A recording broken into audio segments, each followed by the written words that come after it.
Hello বন্ধু ও বান্ধবীগণ, বগুড়া পৌর Edward পার্কে আপনাদেরকে স্বাগতম। আমি বিপু খান আজকে চলে এসেছি বগুড়া পৌর অ্যাডওয়ার্ড পার্কে আপনাদেরকে দেখাতে এর ভিতরের পরিবেশ, এর ভিতরে কি কি আছে কি কি নেই, কিভাবে যাবেন সবকিছু নিয়ে আজকের এই ভিডিও।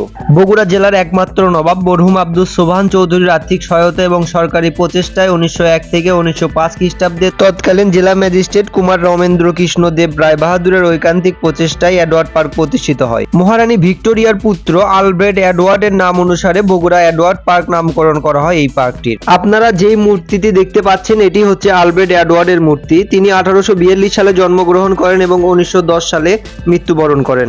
পার্কের ভিতরে আলব্রেড এডওয়ার্ডের আবক্ষ মূর্তিটি বগুড়ার মরহুম নবাবজাদা সৈয়দ আলতাফ হোসেন কর্তৃক স্থাপিত হয়।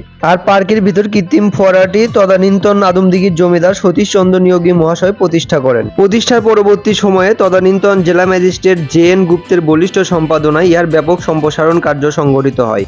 এর ভিতরে আনন্দ সরোবর নামে একটি বিশাল দিঘি খনন করা হয়। এই আনন্দ সরোবরটি কাজলার সেন বংশীয় জমিদার আনন্দ সেনের অর্থানুকূলে 1905 সালে খনন করা হয়। পরবর্তীতে পুকুরটির দক্ষিণ পাশে বগুড়া পৌরসভার মাধ্যমে একটি শান বাঁধানো ঘাট নির্মাণ করা হয়। পুকুরটির চারপাশে অনেক গাছ লাগানো আছে এবং মাঝে মাঝে বসার জায়গা আছে, যেখানে সব সময় গাছের ছায়া থাকে এবং গাছের ছায়ার কারণে পরিবেশটা সব সময় ঠান্ডা থাকে। আর এই কারণেই সকাল থেকে সন্ধ্যা পর্যন্ত অসংখ্য মানুষ এই পুকুর পাড়ে বসে তাদের অবসর সময় কাটায়। এর ভিতরে সৌন্দর্য বৃদ্ধি করার লক্ষ্যে 1913 সালে বগুড়া জেলার তৎকালীন জেলা ম্যাজিস্ট্রেট NL বাগচি এর ভিতরে একটি কৃত্রিম পাহাড় তৈরি করেন। কৃত্রিম পাহাড়টির অবস্থান পার্কের একদম মাঝামাঝি এবং পার্কের ভিতর যে আনন্দ সরোবর দিঘি আছে সেই আনন্দ সরোবর দিঘির একদম পশ্চিম পাশে। পাহাড়টির অবস্থান পার্কটির একদম মাঝামাঝি হওয়ায় আপনি পাহাড়টিতে উঠলে আশেপাশে সম্পূর্ণ এরিয়া অর্থাৎ সম্পূর্ণ পার্কটি আপনি একবারে দেখে নিতে পারবেন। পাহাড় থেকে নেমেই পশ্চিম দিকে আপনারা দেখতে পারবেন একটি জিরাফ, একটি হাতি এবং একটি উট দাঁড়িয়ে আছে। বগুড়া পৌর অ্যাডওয়ার্ড পার্কে 2013 সালে বগুড়া পৌরসভার অর্থায়নে একটি কৃত্রিম চিড়িয়াখানা নির্মাণ করা হয়। চিড়িয়াখানাটির ভিতর আপনারা ইট, বালু, সিমেন্ট দিয়ে তৈরি করা বিভিন্ন রকম পশু দেখতে পারবেন।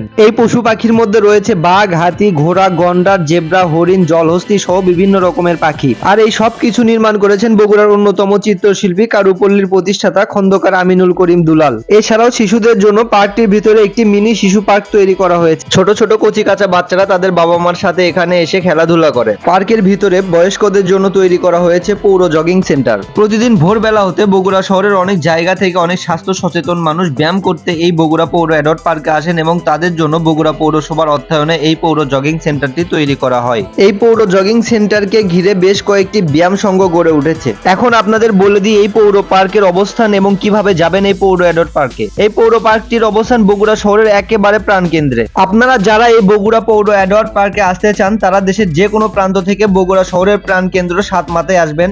সাতমাথা থেকে যেই রাস্তাটি চিনিপাতা দইঘরের পাশ দিয়ে দক্ষিণ দিকে গেছে, অর্থাৎ যেই রোডটি গোহাইল রোড নামে পরিচিত, সেই রাস্তা দিয়ে মাত্র 30 সেকেন্ড হাঁটলে আপনারা রাস্তার পশ্চিম পাশে একটি গেট দেখতে পাবেন, যেই গেটটি হলো বগুড়া পৌর অ্যাডওয়ার্ড পার্কের। আর আপনারা যারা কপতি প্রেমিক প্রেমিকা আছেন তারা যদি বিনামূল্যে নিরিবিলি মনোরম পরিবেশে প্রেম করতে চান তাহলে তারা আসতে পারেন এই পার্কে। তবে এখানে পাপ মুক্ত প্রেম করতে হবে, অশ্লীলতা করা যাবে না। আর আপনারা যারা সিঙ্গেল অথবা ছেঁকা খেয়েছেন তারা এখানে এসে বসে বিড়ি খাবেন আর কাপলদের প্রেম করা দেখবেন। আজ এ পর্যন্তই। সবাই ভালো থাকবেন, সুস্থ থাকবেন, সেই সাথে বেশি বেশি ভ্রমণ করবেন এবং ভিডিওটি ভালো লাগলে অবশ্যই লাইক, কমেন্ট, শেয়ার করে আমাদের পাশে থাকবেন। ধন্যবাদ সবাইকে।